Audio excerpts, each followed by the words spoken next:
Assalamualaikum warahmatullahi wabarakatuh. Saya Aisyah Safira Putri. Di sini saya akan menjelaskan tentang masa kemerdekaan tahun 1945 sampai 1950 di subbab 1 bab 4 IPS kelas 9. Adapun poin-poin yang akan dipelajari di masa kemerdekaan, yaitu 1. Proklamasi kemerdekaan, 2. Terbentuknya NKRI, dan yang ketiga, perjuangan mempertahankan kemerdekaan. Proklamasi kemerdekaan Indonesia. Persiapan kemerdekaan Indonesia dimulai ketika menjelang akhir tahun 1944 saat Jepang menghadapi Perang Dunia Kedua pada tanggal 7 September 1944.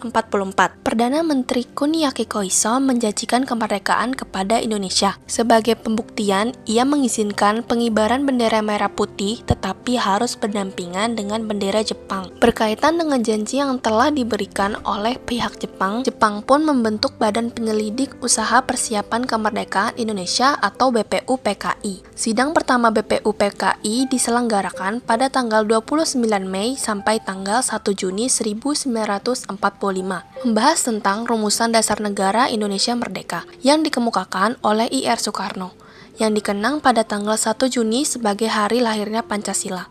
Sidang tersebut menghasilkan Jakarta Charter atau Piagam Jakarta. Dan pada sidang kedua BPUPKI membahas tentang rencana Undang-Undang Dasar atau UUD yang dilaksanakan pada tanggal 10 sampai 17 Juli 1945.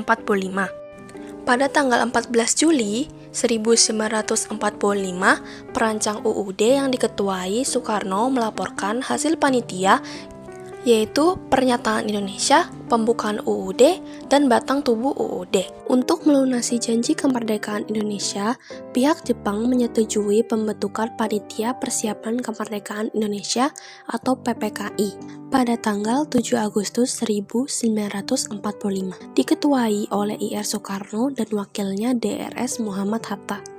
Tugas utama PPKI adalah mempersiapkan segala sesuatu yang berkaitan dengan keperluan pergantian kekuasaan dari pihak Jepang kepada bangsa Indonesia. Persidangan resmi PPKI pada tanggal 18 Agustus 1945. Peristiwa Rengas Dengklok. Rengas Dengklok merupakan tempat Soekarno dan Hatta dibawa oleh golongan muda untuk mendesak agar segera memproklamasikan kemerdekaan Indonesia. Lalu setelah peristiwa Rengas Dengklok, malamnya dilanjutkan perumusan naskah proklamasi yang dilaksanakan di rumah Laksamana Maeda. Perumusan yang dibuat oleh para tokoh penting dan naskah yang diketik dan direvisi oleh Sayuti Melik. Proklamasi Kemerdekaan. Pembacaan proklamasi dilaksanakan di halaman rumah Soekarno di Jalan Pegangsaan Timur nomor 56 tepat pukul 10 pagi, diiringi pengibaran bendera merah putih dan lagu Indonesia Raya. Sambutan proklamasi kemerdekaan dari para rakyat. Sebagian besar rakyat Indonesia dengan cepat menanggapi makna proklamasi. Ada juga yang menanggapi kemerdekaan itu adalah bebas dari segala-galanya. Terbentuknya Negara Kesatuan Republik Indonesia. Setelah proklamasi kemerdekaan 17 Agustus 1945, segera dibentuk kelengkapan negara sehari setelah proklamasi dikumandangkan, melalui sidang PPKI pada tanggal 18 Agustus 1945. Pada sidang tersebut menghasilkan pengesahan UUD 1945, pemilihan presiden dan wakil presiden, pembagian wilayah Indonesia, pembentukan kementerian, pembentukan Komite Nasional Indonesia Pusat atau KNIP, membentuk kekuatan pertahanan dan keamanan. Perjuangan mempertahankan kemerdekaan.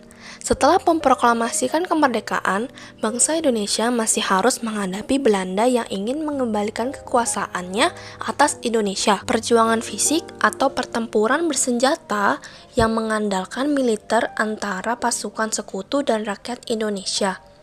Contohnya pada insiden Hotel Yamato. Pasukan Belanda yang mengibarkan bendera Belanda di saat Indonesia sudah memproklamasikan kemerdekaannya.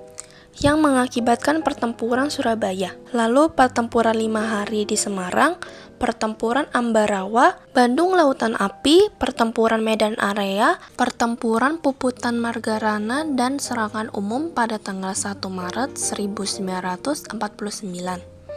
Perjuangan diplomasi atau perundingan yang dihasilkan kesepakatan dengan pemerintah Belanda.